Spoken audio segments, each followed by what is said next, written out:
early days of the Cold War, the United States Strategic Air Command, known as the SAC, was deploying its first jet-powered, long-range heavy bomber, the Boeing B-52 Stratofortress. This was a great leap forward in terms of speed from the propeller bombers before, but it wasn't fast enough. At the time, the United States considered the lack of a supersonic heavy bomber a threat to national security. On March 15, 1960, Convair unveiled the B-58 Hustler, which was a Mach 2 capable bomber aircraft that was designed to fly and sustain at supersonic speeds. However, to attain this performance, the plane had to be relatively small and could only be classified as a medium bomber. In the early 1950s, when Soviet and American tensions ran high, the SAC requested a supersonic bomber capable of sustained supersonic flight, and it had to be at least as big as the B-52. This was a tall order from the engineers at the time, because taking a heavy bomber past the sound barrier required a phenomenal power source.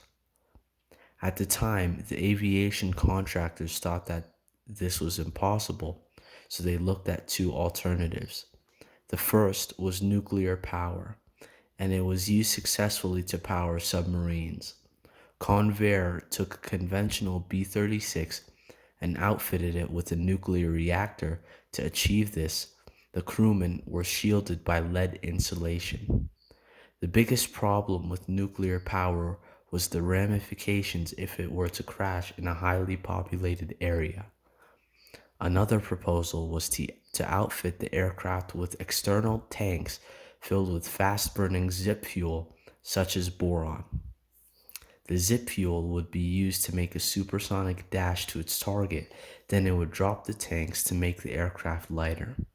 But an ingenious solution to the problem would come from North American Aviation. The company had refined the concept of compression lift. Compression lift refers to the increased pressure under an aircraft that uses shock waves generated by its own supersonic flight to generate lift. This can lead to dramatic improvements in lift for supersonic and hypersonic aircraft. Clarence Seidvertsen and Alfred J. Eggers discovered this phenomenon in 1956 as they analyzed abnormalities at the re-entry of nuclear warheads. The compression lift generated by folding wingtips, which was the largest moving airfoil at the time, helped the Valkyrie achieve top speeds up to Mach 3 and also improved directional stability at high speed. After putting forth the compression lift, the next problem North American faced was heat.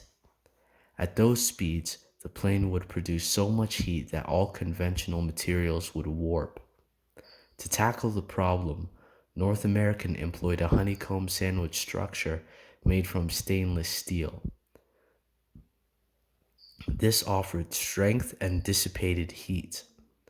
After 12 months of prototyping and design, an order was placed for the XB-70.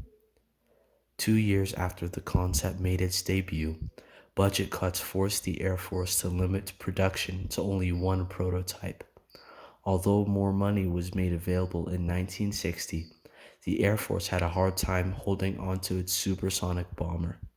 The final blow came with the advent of intercontinental ballistic missiles, which were a far superior method of nuclear warhead delivery because of its speed, difficulty to stop the ICBM, and a lack of a pilot, which removed the human element of nuclear delivery. It was also much more cost-effective. This limited production to just 2 aircraft. Fortunately, not all was lost, as the technology developed for the XB-70 Valkyrie was used in the X-45 Waverider hypersonic vehicle. As of today, the world's only XB-70 Valkyrie recently moved into the newly built 4th hangar at the National Museum of the U.S. Air Force in Dayton, Ohio.